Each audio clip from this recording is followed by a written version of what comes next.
It's the birthday edition of Sports Talk here on Atlantic Television Network. My name is Ekpo Temple. Welcome to my birthday. And of course, it promises to be a mind-blowing session today because you know how we groove on a birthday and a lot to be expected. Today on Sports Talk, we have a lot for you. Electrifying stories popping out from the sporting world. On our menu, Nigeria Seniola Bolaji wins first Paralympic medal. Iga and others power into US Open quarterfinals, and in football, 11 players arrive camp in Uyo for AFCON qualifiers. Details of these and many more will be yours in our G3. Tighten your seatbelt, let's enjoy the best here on birthday edition of this show. Don't go anywhere.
that today is my birthday, and the celebration is in the air. I tell you, even in the studio here, a lot of pomp and pageantry. But let's keep that because we'll go back to that later on. Let's talk about the reason why we are here this morning, and it's all about bringing you the sporting stories, making rounds all over the world. But we'll start from Nigeria. And of course, you know that Nigeria is one of the 164 countries, represented at the ongoing Paralympic Games. Just yesterday, we saw one Nigerian, won a medal, at the Games. And the Minister of Sports Development, Senator John Owan-Eno, has hailed Eniola Bolaji for winning Nigeria's first medal at the ongoing Paris 2024 Paralympic Games. Bolaji yesterday won bronze in the para badminton women's singles SL3 event after defeating Kozna Oskana of Ukraine 21-19 with defeat. Bolaji became the first African to win a medal in para badminton. The minister, who was on ground in Paris to motivate and also celebrate athletes to victory, stressed the importance of the athletes believing in themselves and showing Nigerian resilience, and said the ministry would continue to give Nigeria all the support they deserve to attain a podium finish. Minister specifically thanked Bolaji for winning the medal for her late coach and the country, while charging other athletes to ensure a podium finish in the various sports. For Team Nigeria, they paraded the 24 athletes who are competing in 4 sports at the Games: para athletics, para badminton,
resting on our odds because we want to really do something great. You recall that in the last Olympics, we have not, we were unable to win anything.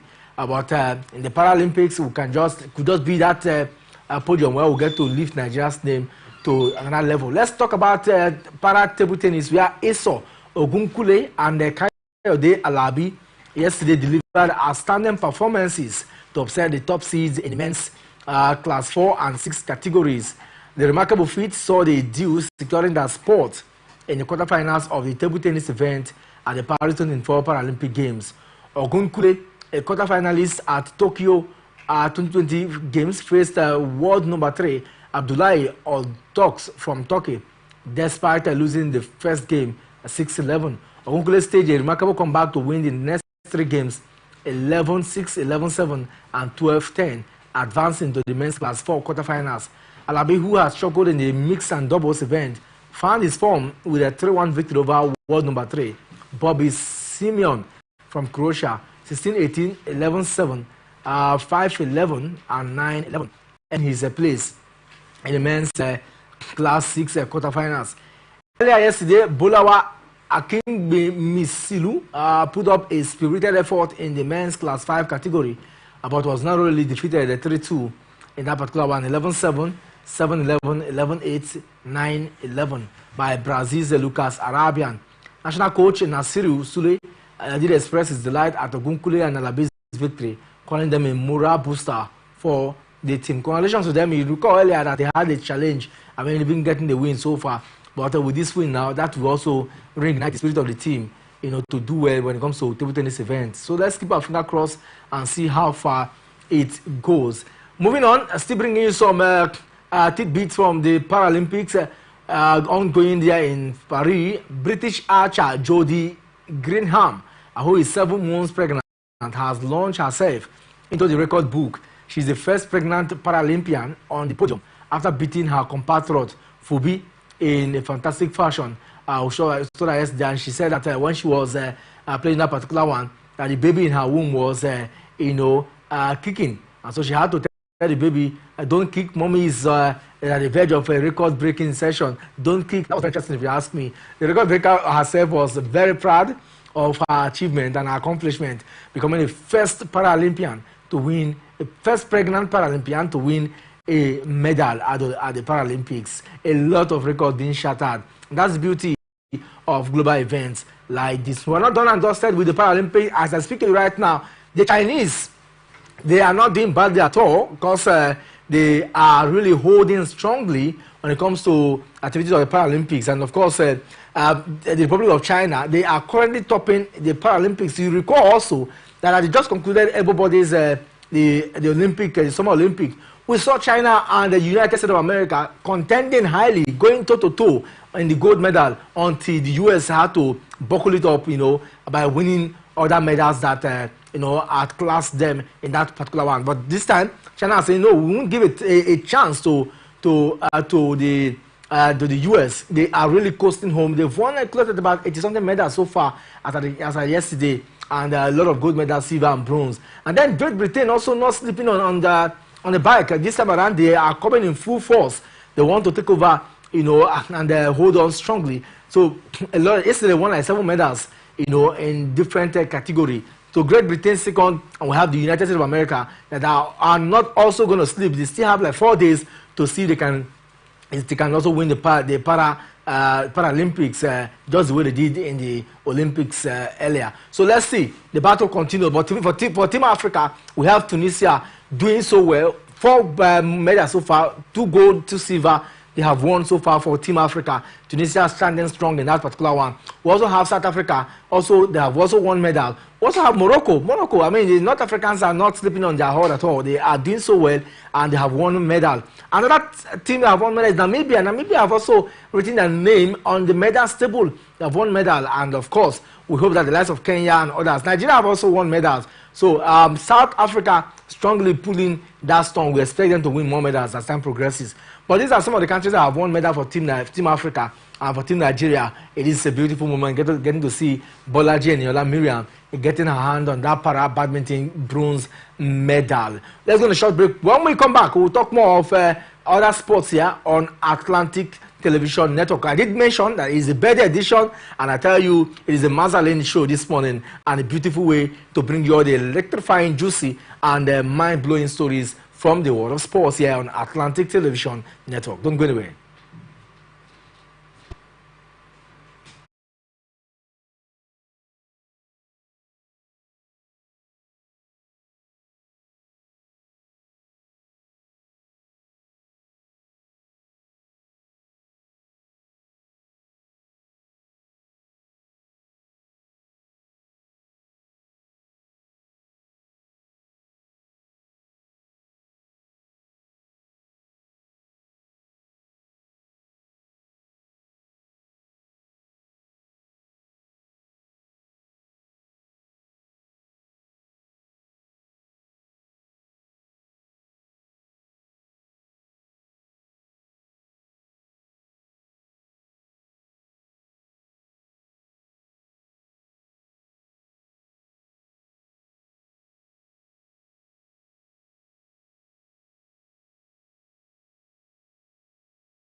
All right, it's still Sports Talk here. Welcome back from that short break. Let's bring you basketball news now, and we'll start still in the home scene where hostilities will begin in two cities today as the 2024 Women's Basketball League takes stage in Akure, Ondo State, and Lafia, Nasarawa State, respectively.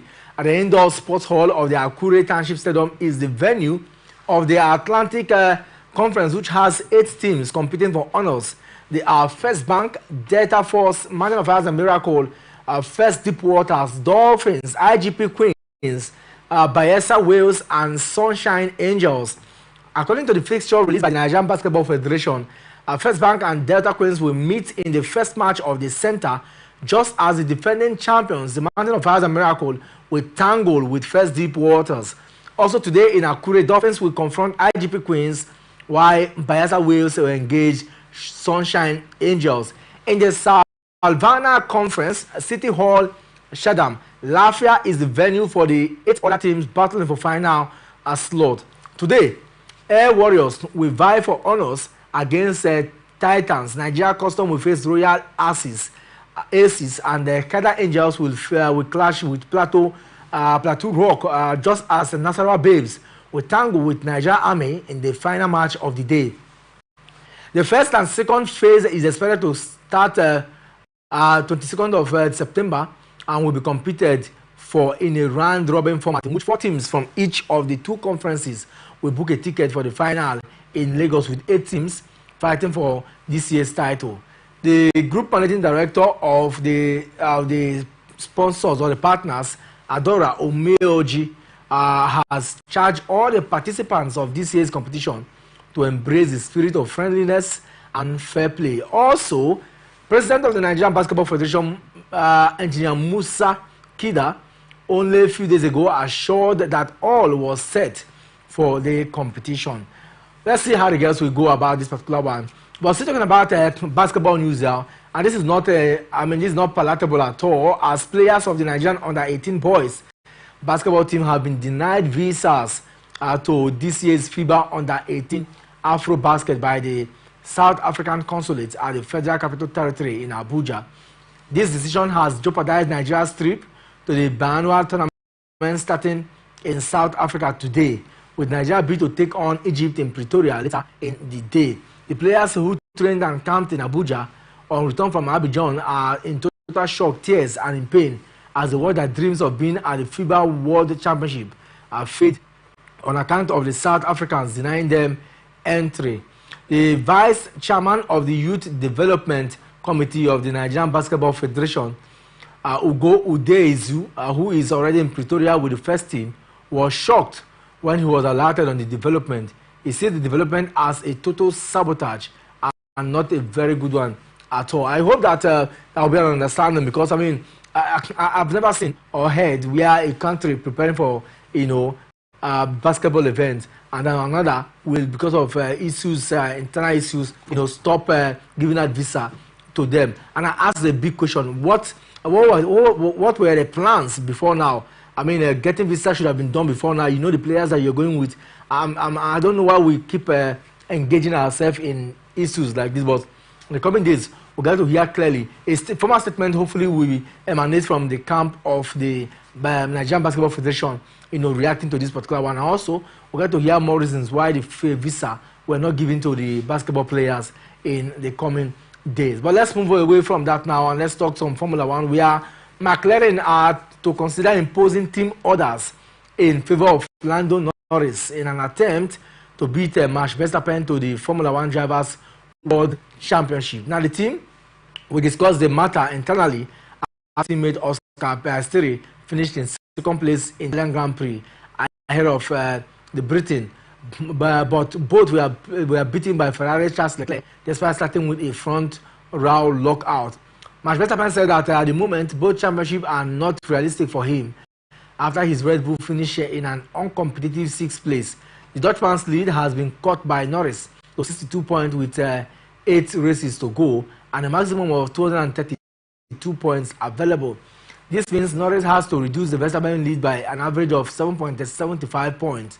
It is slightly more than the difference between 1st and 2nd place. So let's see. It looks like we're going to have a very, very competitive You know, of course, we have already seen already, but in the remaining few races of the season, we get to see how far that pans out. Max Verstappen is currently reading the driver's log, same with Red Bull, but since now he has come out to say, I mean, he's not sure what will be of, you know, his team because McLaren are not taking anything to chance. Lando Norris is doing so well, as well as PS3. So let's get to see how far they go. But the man is thinking that it won't be as easy or on a roller coaster ride like he's had, you know, a few years ago. But let's see. In the coming days, we'll get to review happenings, you know, from the world of Formula One and many more as time goes on. Meanwhile, the world number one, Iga Swiatek in tennis now, moved confidently into the US Open quarterfinals with a straight set victory over Ludmila Sasanova. A 23-year-old Pole was made to walk by 16 seed Sasanova in the first set, but came through in style for a 6-4, 6-1 win. It is just the second time Swiatek has reached the last 8 at Flushing Meadows. She went on to leave the trophy on previous occasion in 2022. Five-time Grand Slam champion Swiatek will now face a 6th seed Jessica Pegula in the quarterfinals tomorrow. Also unseeded Caroline Muchova is into the quarterfinals after she upset 5th seed Jasmine Paolini. Muchova, who made the semifinals in New York last year, came back from a 3-1 first set down to beat the Italian 6-3, 6-3. Paolini, who is 28 years old, has had a breakout session this year, reaching the final of both the French Open and the Wimbledon. However, Muchova was dominant on her serve, dropping just 5 points behind it. Okay, let's talk about the male activities in the US Open. Daniel Medvedev dropped just 4 games as he breezed past Nuno Borges to secure his place in the US Open quarterfinals. Champion in New York 3 years ago was barely troubled by the Portuguese in a 6-6-1, 6-3 win. Medvedev is the only former US Open champion left in the draw in New York and the only Grand Slam singles champion other than Yannick Sinner. He could potentially face a world number one, Sinner, who beat him from 2 sets down in the Australian Open final in January. Next, it is the 5th time in the past 6 years that Medvedev has reached the last 8 at the US Open. Sinner faces Tommy Paul in the night session on Ato Ashe Stadium today and yesterday. Of course, more of those results will come in. Britain's Jack Draper earlier advanced with an impressive straight set victory over Thomas Makach to reach his first Grand Slam quarterfinals. He will play 10th seed Alex de Minaur in the next round after Alex beat compatriot Jordan Thompson 6-love, 3-6, 6-3, 7-5 in that order. So these are, I mean, all is set now. Alex Nazarev, we still have some of the big names, Tommy Paul, name them. They are all into the quarterfinals, and today the quarterfinal games will start. So we'll get to see players that possibly will make it to the semifinals as we continue to coast down to happenings from that side. So, I mean, congratulations to all the players that have done so well for themselves. We wish them all the best of luck, and let's see how it goes from there. We'll go on a short break. When we come back, we'll talk about football matters here on Sports Talk here on Atlantic Television Network. Don't go anywhere.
All right, welcome back. Emmanuel Michael joins us now, and of course, it's the second part of the show where we'll take a look at some football matters. Mike, welcome to the show this morning. Thank you very much, Temple. Good morning to our viewers out there. All right, let's talk about happenings. You know, it looks like there's some bit of controversy in the Nigerian Women Premier League because the Nigerian Football Federation yesterday confirmed the suspension of 2 match officials involved in the ongoing Nigerian Women Football League Championship in Calabar, Cross River State. The affected officials are referee Amamong Edongesit Anthony from Akwa Ibom and assistant referee Blessing Nweka Rivers, and both have been withdrawn from further participation in the Nigerian Women Football League Championship. Mike, I mean, this is not the kind of news we want to hear at all. Yes, for me, but I think it's also a thumbs up to the Nigerian Women Football League organizers. They don't want to take anything to chances. That match that took place at the UGS Stadium in Calabar, it was marred by some unprofessional refereeing decision by the center ref and some other things which they were accused or alleged of to have committed, very unprofessional. And for the Nigerian Women Football League and NFF, they made it very clear. I don't want to, condone such a misconduct and unprofessionalism, because for our game to develop, referees must be on their toes to ensure that at least they help to improve the level of the league, because a center ref officials can either make or mar a game. So it's very, very key. So, and that is why they were suspended. And they've been ordered to actually vacate the refereeing camp as it is. So they are not leaving any stone unturned this time around. They've actually started from what we saw last season, where about 16 to 17 refs were suspended in the Nigerian Premier Football League because of unprofessional conduct out there. So for me, I think it's a thumbs up to the league body. And for other refereeing that will be hoping to toe that lines of unprofessionalism, I think this one is going to serve as a note of warning to them. Well, we'll come back later this evening. Of course, we'll hear from a referee who join us live to take us through some of the, matters involving Nigeria referees, especially this particular one that is not very palatable in the ears of many followers of Nigerian football. But let's move away from that now. Let's talk about other interesting matters in the Nigeria Premier Football League. Remo Stars have appointed a new, the assistant manager to replace Daniel Ogunmodede, who is now in the camp of the Super Eagles, as assistant coach to Austin Cicero Iguavon, who, of course, will be part of the two-legged encounter between Benin Republic and Rwanda. So, Remo Stars, they are very fast. They have done the replacement, at least for this weekend game, subject to when the man will come back. Definitely, and this is more like a more organized team. These things happen. The reason for appointing an assistant coach is that whenever a situation arises for such an assistant coach to step in, such coach would do it seamlessly, because he or she has been part and parcel of the team and understand the philosophy, the pattern of the head coach. And so for me, I think it's a very simple one. Hence, Gumodete has left for international duty with the Super Eagles, and I think he's going to be on the touchline to ensure that at least he's able to carry his team along, pending on when Ogumodede will come back from international duty, which for me I think is a nice one. It is a nice one, and of course let's move over now. Let's talk about what is happening in the Nigerian Premier Football League, where Nigerian Premier Football League side Aqua United has declared one of its star players, Samuel Ganda, wanted. According to the latest from the club media, from Patrick, the player refused to return to training with his teammates in the last 2 months. He further stated that Ganda still has a valid contract with the Promise Keepers until 2025. Ganda joined the Europe-based club last summer, and I'm just wondering, if you want to leave a club, why not come out openly? If you have a contract with the club, maybe for 3 years, terminate the terms of the contract and say, okay, I want to, if you are sure. But it looks like the players are not even sure, and maybe that's why they are indulging in AU. I think for me, it's more like trying to hold on to 2 things at a time, because some of them who elope to maybe the neighboring country to seek for a greener pasture, sometimes they are afraid that if they leave and get there, they might not succeed. So they are still holding 2 grounds. When they come back, and they will still be, part and parcel of the team, which for me it is very, very unprofessional. You still have a running contract with a certain club. Courtesy demand or professionalism demand that you sit back with the, the team, the management, talk to them. This is my next plan of action. I've been with you guys and I've served you very well. I love this club, but at least I need to take a step to further my career. I want to go for a trial, possibly to Europe or any other African country.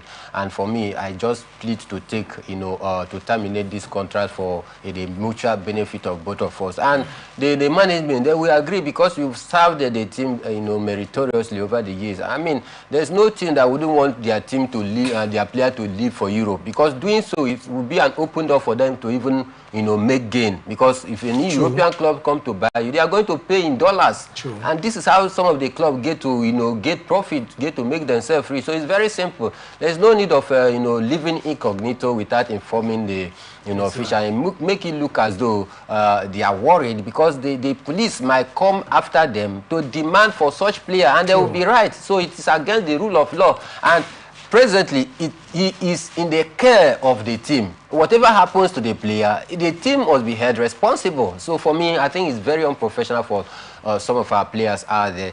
Though sometimes it's out of fear that some of these players do this thing, because you've seen it in the Nigerian Premier Football League that a season will just finish, and you see a football club, a professional football club, laying off about 12 players, 13 players, 20 players at a blow, which for me, it is not okay. So sometimes some of these players might be afraid, hence their stay in the team is not regular. They are not being featured regularly. So there's this, apprehension within them that they are not part and parcel of the first team squad. So therefore, they may be laid off any point in time. So that is why but then it's still very, very unprofessional. Two wrongs, they say, cannot make it right. Well, let's see. And in the coming days, we'll get to see how far. Mike, have you heard about the result of game, friendly game played yesterday at the Adokema and Messi Makassar between Rivers United and Eyimba? I tried to keep up to speed with that result, but it wasn't official. What I'm seeing in some clickbait site is not something that will come and talk here, because it's not reliable. And of course, we'll get to see how far, maybe later in the show, about Rivers United. I mean, since we're still talking about the league, it looks like nothing. We haven't had any concrete preparation in terms of Finidi George. Yes, no doubt. But it looks like evidently they have been shredded. Activities of Rivers United shredded in secrecy. But as a club, a renowned club like Rivers United, I mean, there should be pump and pageantry in the city that they want to kickstart. But it looks like they will continue with what they are known for, and carefully they're just going about activities silently. Yeah, I think since the unveiling of Finidi George, which brought about, so many, noise and excitement in the air, we haven't had any other activities from the camp of Rivers United. Just like you said, it is their tradition. They always tried the activities in secrecy. It's more like running a, fraternity group where most time they don't want to disclose their secret out there, which for me it is not right. This is a professional club, a state-owned club, and the people pay their tax here. It is the taxpayers' money that is being used to run the club, so the people deserve to know what is happening in the camp of the Rivers United, because their money is in, and where your treasure is, so there your heart is. The heart of Rivers is always panting to hear, to know what is happening in the camp of Rivers United, but then it looks as though the activities Rivers United over the years is also, concealed in secrecies, which for me I think is not good. Well, let's keep our finger crossed. In the coming days, we'll get to bring you more of personalities that will be coming to look at the league in different, perspectives. So let's just wait and see. The focus this week is on the AFCON qualifiers. It's international break, and Nigeria knows that they need to do everything possible to get on in a good start. Super Eagles camp formally resumed yesterday, and we saw the coach also taking it easy. Super Eagles captain William Trosekong, Atlanta forward Ademola Lookman, and England-based quartet of Ola Aina, Semi Ajayi, Taiwo Awoniyi, and Wilfred Ndidi are among the early arrivals in the camp for this 2025 AFCON qualifiers against Benin Republic and Rwanda. If he has the players so far named, if you have bulk of players, in fact, we heard that as at yesterday evening, 11 players have arrived, making it a good start for them. The coach also had time to really express his appreciation to them and hope that they can, gel together. So a lot of expectations today. Ndidi, Olisanda, these ones are early arrivals, and some of them to be expected today are also there. But let's talk about the guys that have arrived at camp. And what you think Coach Finidi George, did I say Coach George, Guavon should be doing now with those set of players? And what does even when you arrive early, what should a coach be doing? You know, when players 5, 3, or 4, like yesterday, now he has 11 this morning, so they should start training. What kind of training that should be adopted now? It's about a light work training and not going rigorous, because don't forget, if you go on rigorous training, you might also affect these players. Don't forget, most of these players took part in the weekend games for their different club sides. So it's about light work. It's about trying to unveil to them, this is what you intend to, and this is how you intend to play your pattern. You don't wait until all the players are good before you start dishing out your instruction. It's about light training. Be very flexible with the players. And of course, I saw most of the players and the officials. There seems to be these positive feelings among the camp of Super Eagles. Just listen to, saw rather Victor Boniface breeze into, the camp yesterday, the likes of Lukman Ademola. I saw a little bit of maybe more togetherness, that love, and they are brimming with confidence. I tell you, if there's anything to go by, looking at what we see in the camp, or looking at what I just saw in the camp over the last 5 hours, I tell you, Super Eagles will likely dismantle Benin Republic. But I'm wondering why Okoye was not invited for this particular encounter. Maduka Okoye was invited. Okay, was invited. Yes. Okay, so we have 3 goalkeepers in Nwabali. We have Amas Obasoji, from Benin Insurance, and Maduka Okoye. Yeah. So let's get to see how far they can go. And of course, we'll see expecting the likes of Napoli striker Victor Osimhen, Fulham duo of Kevin Bassey, and Alex Iwobi. Not forgetting Moses Simon, Samuel Chukwueze, Maduka Okoye, Rafael Edika, and Kelechi Iheanacho, Ala Hassan Yusuf, Abdullahi. I mean, these are the couple of players that plays the AFCON that go to the finals. So I'm just wondering that why is it difficult for them to gel and get us and win games for us? I'm just wondering what can be done by Coach. I want to blame these ones. A good coach in the world. Give a good coach this crop of player. I tell you, such coach will. So Pesero was a good coach. Somehow, because getting to the final of the African Cup of Nations is not an easy one. It's just that he has no positive pattern of play. That is just the only. It was just basically individual brilliance that got us to the final. In terms of his coaching skills and tactical input, for me, I think in the ratio of 10, I'll give him 2%. He was below par for me. Maybe he was defensively minded. Which is not what obtainable right now in the modern football. When you are a friend to Jose Mourinho, what else do you expect? You like to see some of those things, And that is why it looks as though the special one is running out of ideas right now. He's being sacked from here and there, from Tottenham, sacked to Roma, sacked. Now he's at Galatasaray. So for me, I think defensive pattern of play no longer holds sway in terms of modern football. Well, let's get to see how far. It is an international break and a lot of expectation for you. Mike, it looks like Guavon himself knows the task ahead, and so he has started to be humble to invite 2 indigenous assistants in the person of Fidelis Ilechukwu, and when the news broke yesterday, a lot of reaction already, and then Daniel Ogunmodede. He feels that these are the 2 best coaches in Nigeria stands now, no doubt about it. Definitely. If you take a look at the history or the track record of Daniel Ogunmodede, there is a known name here in the Nigerian Premier Football League. He's done wonders for different clubs right here, the top Nigerian flights. And for Fidelity Ilechukwu, it's no longer news that he won the last league with the Enugu Rangers. Not just winning the league, it's about the way he went about it. Because starting the season 2023 to 2024, nobody even reckoned Enugu Rangers to be in the mix of those that is going to contend for the title. But he did that seamlessly. Even at the still few games to go, he has already won the league. So for me, I think these are the best coaches as it is right now. So for Austin Guavon going for home-based coaches, I think he's just trying to make a point out there to the world and to the NFF that if they could collaborate and deliver on the mandate, it's very simple. Nigerians will fall in love with them, and NFF will have no option that to give him the job permanently. Yeah, and that's the area I'm going to. That's the area I'm going to. You see, he's based in Belgium. And if you look at the way, is it Belgium? Okay, I'll get that maybe later on the show.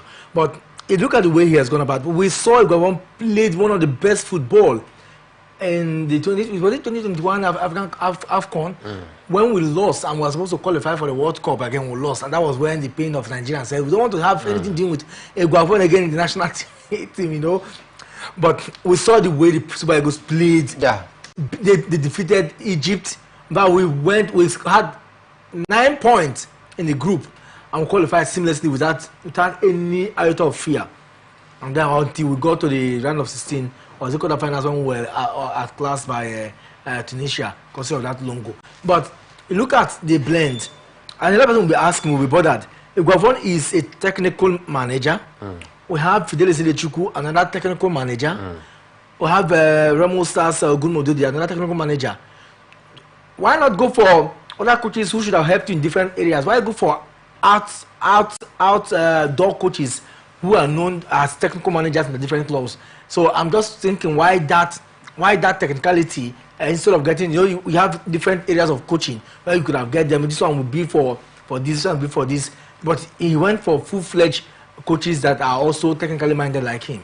And that is to tell you the kind of football that we should be expecting from the Nigerian Super Eagles, because technically minded, a player, rather a coach must be all-rounder. Agree. He must be all-rounder, and you can't just go and bring a backroom staff that maybe is just, good advisor, good physio, to come and join you while you are heading for one of the, the difficult job in the country out there. So for me, I think I'd rather put my faith on what I believe will work for me than for going for somebody just because I want to complement, the other areas. No, so for me, I think Austin Iguavon, we've seen the kind of, tactics or the kind of football, we should expect of him in the past. Just like you mentioned, Nigerians, the issue is that we are not patient. If Austin Iguavon have been given time in his last appointment, by now, Super Eagles should have been one of the most formidable teams across the globe because of the kind philosophy and pattern of play that he comes with. So I think for me, appointing technical-minded coaches to be his backroom staff clearly tells you that he wants an attacking football. He wants a holistic kind of football where he will be totally in charge of everything as regard to do with the training regiment of the players and passing the idea, because somebody that has a different idea together might come and may try to influence you, and by so doing you veer off your technical finesse out there. So for me, that is not an issue. It's about them putting their acts together and doing the needful, which is giving us 3 points and playing a convincing football. Convincing football. And especially when we're about facing Genetro. Genetro is giving us problem. He's making it look like he's undefeatable. And bashing him strongly in you would be a very lovely one to erase the pain of the World Cup qualifiers. I do not want to go with that line of thought that Genetro, is a thorn in our flesh. It's about the players delivering and the tactics of the coach. It's about the tactics of the coach, because we have brilliant players in the national team out there. Just like Genetro said a few weeks ago, that Lukman Ademola is technically better than Victor Osimhen. For a coach to say that kind of thing, if you take a critical analysis to what he just said, absolutely true. Correct. He said that Lukman can play in the right wing. He can play in the left wing. He can even play as a supporting striker. So I think this is a coach that sees the quality and the strength of a player. But in Finidi George era, we saw him using the same formation. The first formation, it didn't work in the first game. It didn't work in the second game. You are still adopting the same formation. So for me, I think it is about the coach and not about the players. I tell you, if we give a good coach a good chance to tinker this team around, the Super Eagles will be one of the feared teams in the world, not just here in Africa. All right, Mike, that will be all this morning. Many thanks. When we come back later this evening, we'll have a lot to talk about club football. We are Manchester United. They're talking tough ahead of, at the backdrop of what we saw over the weekend when they lost to Liverpool. We'll talk about all that and a lot. One man is now the new captain of Germany. I will get to talk about Joshua Kimmich later on the show. Many thanks to you, Mike, for being part of the conversation here this morning. Always a pleasure. Of course, it is the birthday edition, and I thank you so much for what God has done in my life. Lifting me up to this level. It's nothing. It doesn't come easy. Hard work, perseverance, resilience has been the qualities that has taken me this far. And many thanks to the brand for pushing us to this level and giving us the platform. To so high. Ekpo Temple is my name. It's the birthday edition. Happy birthday to me, and we'll continue to enjoy and celebrate together. This is Atlantic Television.